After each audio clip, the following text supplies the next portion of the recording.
your relationship with the PR firm? Did you originally start years ago going to them? I think some bloggers want to know is like, what traffic zone are you looking for? What are you expecting? Like, how big do you have to be to get on a PR's radar? How much advertising content are you receiving? Are you getting a lot of display advertising offered to you, and so you can subsidise your blogs through that rather than relying on paid content? Thank you everyone for coming. Obviously tonight we just want to have a bit of an open, candid discussion about all things blogging. I love cooking. Cooking is my passion, and I suppose it's my stress relief. So after a long day, the thought of cooking to most people is enough to send some running for the hills, but for me, that's how I unwind.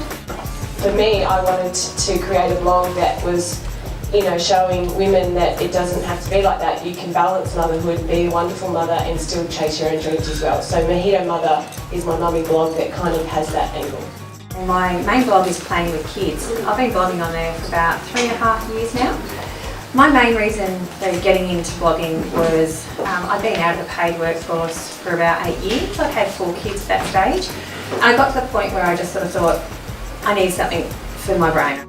So I'd like to know a little bit about what turns you on in terms of an outreach experience for you, and what sort of, let's start with the types of content that you like to receive from through the outreach process. So for me, it needs to have a unique angle.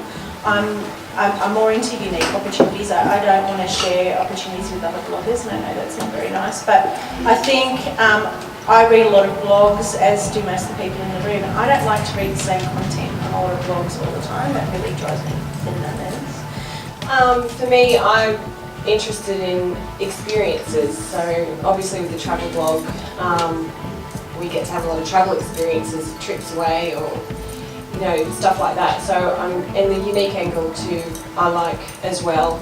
Or if there are other people involved, then I definitely like to try and create my own unique angle on that. You put in more prepared pitch together that shows that you've actually thought about what's the work this blog is going to have to do to put this up. And those are the steps. If you take some of those steps out for us, I think you're probably going to have a bit more chance to get up happening. I don't want a press release. I want to be able to connect with something, and if I'm going to write about it, I have to experience it. And my readers expect that as well. I'm not a news journalist. I don't throw out press releases. I throw out experiences and stories. So I have to have that experience. Generally when I put a post together, there's two parties that I'm looking at. What do I want for the post and what am I putting for my readers? When you bring a sponsored post into the equation, there's a third party, there's the client involved. So, there is an overall theme of what they're aiming to achieve. My audience has massive trust in me, and I'm not going to break that for one post for a quick buck. It's my audience is too important to me. But the thing is that they want to have that website or that research, or that message will get out, because that it will be in a way that the presented will be personal. And I think that's what's so attractive about bloggers to PRs, because they put the personal story around the product. At the end of the day, our stance is you really should read like any other post, and it should be relevant. That's the most important thing for us. We want to work with brands that want to work with relevant bloggers, so we don't really want to get a mummy bloggers talk about chainsaws. We never do that. It's a bit of a partnership sometimes, blogging and PR, so you're trying to make sure that, if they're being polite to me, it doesn't hurt to be polite back. We think that it's a really good idea for the brands and the PR to get involved in the whole process in regards to retweeting. Put it on Facebook. If you have a Stumble Upon account, go and stumble the post that we write.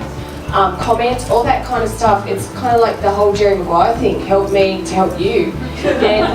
What we're trying to do is obviously sponsor, but then the other 50%, we're hoping that we can actually work with our clients to deliver really great content which you guys are interested in, like you say, your families are interested in, and your readers are then interested in as well.